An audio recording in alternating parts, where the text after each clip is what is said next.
हमारी मांगे पूरी करो, हमारी मांगे पूरी करो, साडा हक इत्थे रख, साडा हक इत्थे रख।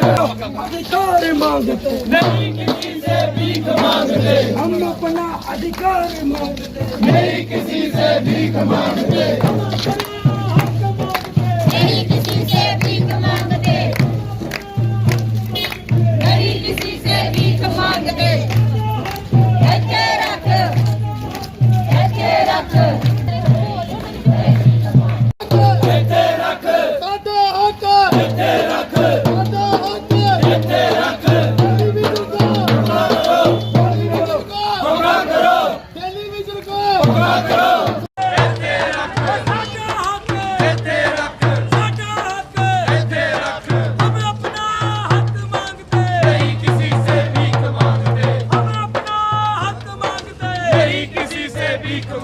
जितना गंद पड़ गया है इनकी नक बेचारे को हड़ताल करने के बाद से, वो गंद अगर इसी तरह आगे बढ़ता गया, हजारों टन जहां पर गंद पड़ चुका है और ये लाखों में पहुंच जाएगा। और उससे क्या रिजल्ट निकलते हैं? उससे फिर रिजल्ट निकलते हैं बीमारी, अलग अलग किस्म की जो इन्फेक्शन है, और बच्चों को डेंगू, दूसरे तीसरे बीमारियां निकलेंगी और उससे पूरा शहर बीमार होगा। और उस पर शहर बीमार होगा तो हॉस्पिटलों में रश पड़ेगा, हॉस्पिटलों में रश पड़ेगा तो दवाइयों का कीमतें बढ़ेंगी और लोग इसी चक्कर में फंसे रहेंगे। इसलिए हमने आज इनकी सपोर्ट की। कल हमने एक मीटिंग की थी इनके साथ मिलकर और हमें पता चला कि इनकी मांगें बड़ी जायज़ हैं और हम समझते हैं कि सरकार को फौरी इनिशिएटिव लेना चाहिए और ख़ासकर चुने हुए एमएलए जो भी कठुआ के शहर में रहते हैं अपनी कोठियाँ बनाकर, उनको भी जो होना अंदर उनकी आवाज़ उठनी चाहिए कि हम उनके साथ मिलें और वो इस आवाज़ को साथ मिलकर उठाएं। और बाज़ार से भी, हम व्यापार से भी, व्यापारी मंडल से भी और शहर किदारियों से भी हम अपील करते हैं कि आज वक्त आ चुका है। अकेले अकेले लड़कते रहे अगर तो हम लड़कते रहेंगे,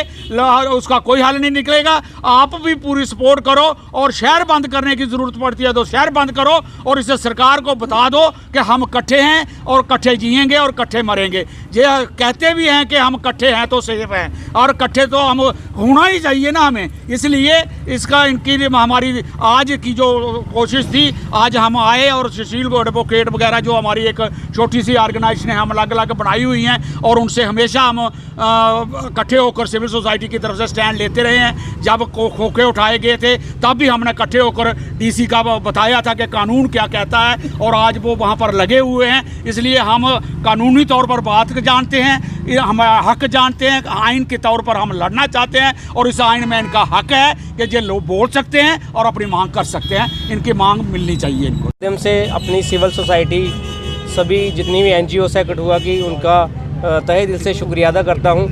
तो जिस तरह से कल भी उन्होंने एक मीटिंग ऑर्गेनाइज़ की थी तो उन्होंने हमारी डिमांड्स को सुना और जाना कि वाकई हम लोग बड़े मजबूर हैं इस कदम को उठाने के लिए। जिस तरह से उन्होंने बताया कि पिछले 17 दिनों से हमारी जो स्ट्राइक लगातार चल रही है और ये कठुआ डिस्ट्रिक्ट में नहीं बल्कि हमारी जितनी भी अर्बन लोकल बॉडीज़ है, चाहे वो जम्मू प्रोविंस की है, चाहे वो श्रीनगर प्रोविंस की है, सभी में स्ट्राइक चल रही है। क्यों? क्योंकि आप जानते हैं कि हमें हर बार जब भी हम स्ट्राइक करते हैं तो हमें ये लोग आश्वासन देते हैं। इस बार हम लोगों ने आर पार की लड़ाई ठानी है कि अगर हमारे डेली विजिट्स को पक्का नहीं किया गया तो हम लोग ये स्ट्राइक नहीं उठाएंगे। हम भी चाहते हैं कि शहर में गंद ना पड़े, लेकिन हम क्या करें। 9000 में आपके मीडिया के माध्यम से मैं एलजी से, मैं हमारे जो सीएम साहब हैं उनसे पूछना चाहता हूं कि आप 9000 महीना लेके अपने घर परिवार का पालन पोषण कर सकते हो, अपने बच्चों को पढ़ा सकते हो, लेकिन वो नहीं कर सकते। लेकिन हम लोग कैसे अपने बच्चों को पढ़ा लिखा सकते हैं, उनकी शादी कर सकते हैं? क्या कर सकते हैं हम 9000 में? कुछ भी नहीं।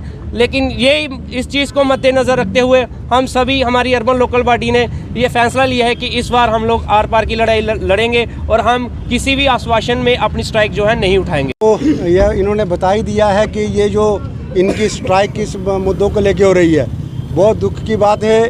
इनको 9000 महीना की सैलरी दी जा रही है और हमारे इंतजामिया 9000 रुपया रोज़ ले रहे हैं। एक तरफ एक अधिकारी, सरकारी अधिकारी जो है वह 9000 रुपया दिन का लेता है और दूसरी तरफ हमारे ही कर्मचारियों को 9000 रुपया महीना का मिले, ही बहुत दुर्भाग्यपूर्ण है। और दूसरा सबसे दुखद बात यह है कि सरकार द्वारा किसी प्रकार का इनसे संवाद नहीं किया जा रहा है। हर एक विवाद का समाधान संवाद होता है और मुझे लगता है कि पिछले 17 दिनों में सरकार की तरफ से, प्रशासन की तरफ से किसी प्रकार का संवाद इनसे नहीं किया गया है। आज संवाद होना चाहिए और इनकी जितनी भी यहाँ पर जो मांगे हैं वो मांगे मान लेनी चाहिए। कोई ऐसी मांग नहीं है जो मांग इनकी गैर ज़रूरी मांग है। ये कहते हैं कि हमको परमानेंट किया जाए। जो इन्होंने आंकड़े बताए हैं, जो डाटा बताया है कि म्यूनसिपल काउंसिल कठुआ में लगभग 100 के करीब इनके सैंक्शन स्ट्रेंथ हैं, उसमें भी 50 से ऊपर की पद खाली पड़े हुए हैं।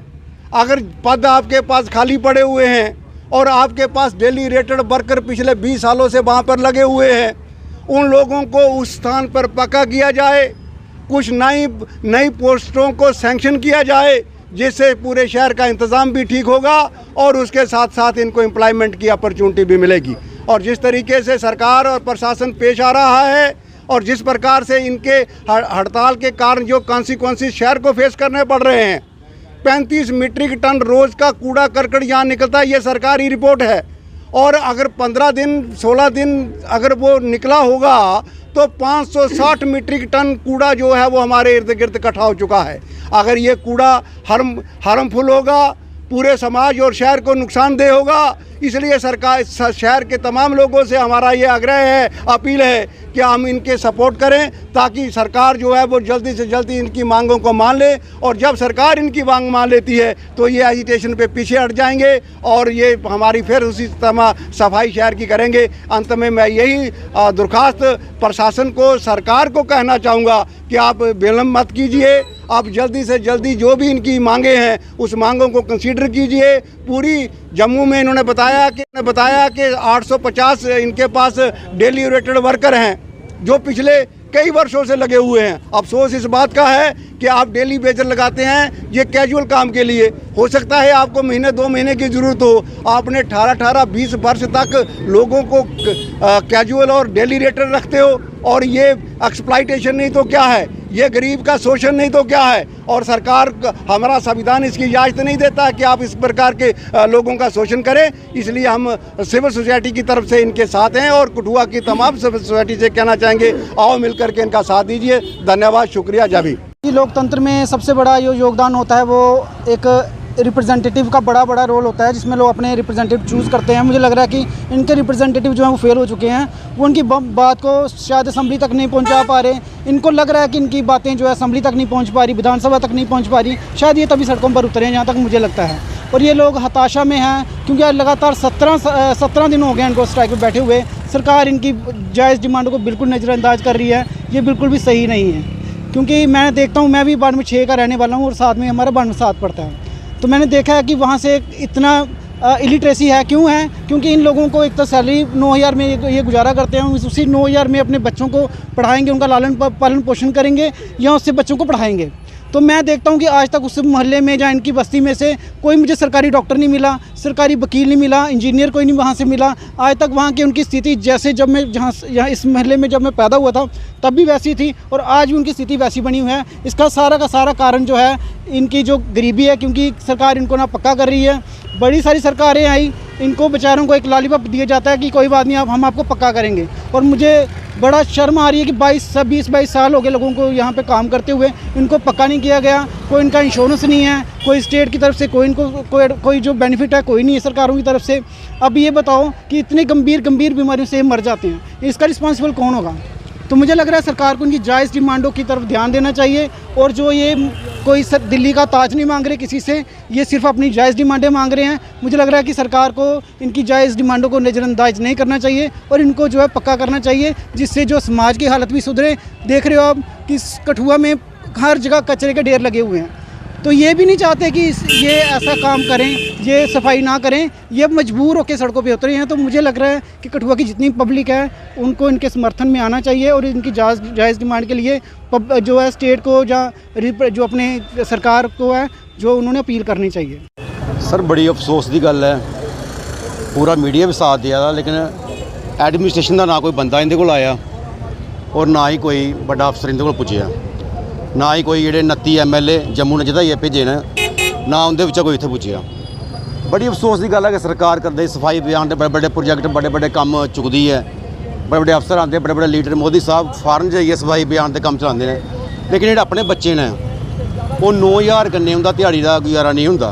अज तुसें दिखना कि जी आटे की गुत्थी 200 रुपये की ही वो 380 रुपये पुज्जी गई है। क्या इन्हें एडमिनिस्ट्रेशन पता नहीं है, क्या इन्हें अफसरें पता नहीं है एक 9000 कन्ने बंदा कियां करगा। मैं एक एग्जाम्पल देना चाहना कि जो शहीद आजम साढ़े भगत सिंह होए, जिसले उन्हें जेल हुई तो उनके जो उनका सफाई करता एक बंदा उनका क्रिश्चियन बरादरी का, उसी शहीद भगत सिंह ने उसी अपनी माँ का दर्जा दिता हा, उसी बेबे करिए बोलता हा। ये जोड़े लोग ना साड़ी माँ का दर्जा दिन्ने, ये साड़ी जी छोटे होंदे बच्चे की माँ सफाई करती है तो बड़े हुई साड़ी सफाई ये लोग करते हैं। इन्हें लोगों कन्नै इन्नी इजाजती ये डोगरें वास्ते बड़ी शर्म की गल है, एडमिनिस्ट्रेशन वास्ते बड़ी शर्म की गल है, और इन्हें सरकारें वास्ते बड़ी शर्म की गल है। मैं LG साहब अगे भी और साढ़े जोड़े खास करिए जो साढ़े कठुआ के MLA बने ने बड़े ही ईमानदार सिटीजन जो BJP ने चुक्किए लिया ईमानदार MLA और लोग भरपूर सारे को वध वोट इन्हें पाया, और उनका फर्ज बनता इनके आइए बैठना और इनकी मांगा जायज़ करना। MLA साहब भी ऐसा आखने 2.5 लाख रुपये थोड़ी पे है, लेकिन 2.5 लाख कन्ने भी MLA का गुजारा नहीं होता, लेकिन एक 9000 कन्ने जिस बंदे के 2 बच्चे 3 बच्चे ने कियां गुजारा करगे। इन्नी महंगाई इन्नी महंगाई के ये सिस्टम नहीं चलना सर। और असें LG साहब अगे बोलने कि भाई इनका सिस्टम इन्हें पक्का करन, और ये नवी सरकार बनी है उमरुद्दुल्ला साहब बड़ी अच्छी सरकार है, उनका सिस्टम अच्छा चला है, उनके जोड़े मिनिस्टर वगैरह सारा अच्छा काम करा रहे हैं। मैं उनके अगे रिक्वेस्ट करगा कि सर इनके बारे सोचा जाए, जिन्हें भी ये लोग ने थोड़ा नहीं तुम वध कर सकते, जिन्हें थोड़ा पोस्टां खाली ने उनके जो सीनियर जो 15-20 साल इन्हें होई है उन्हें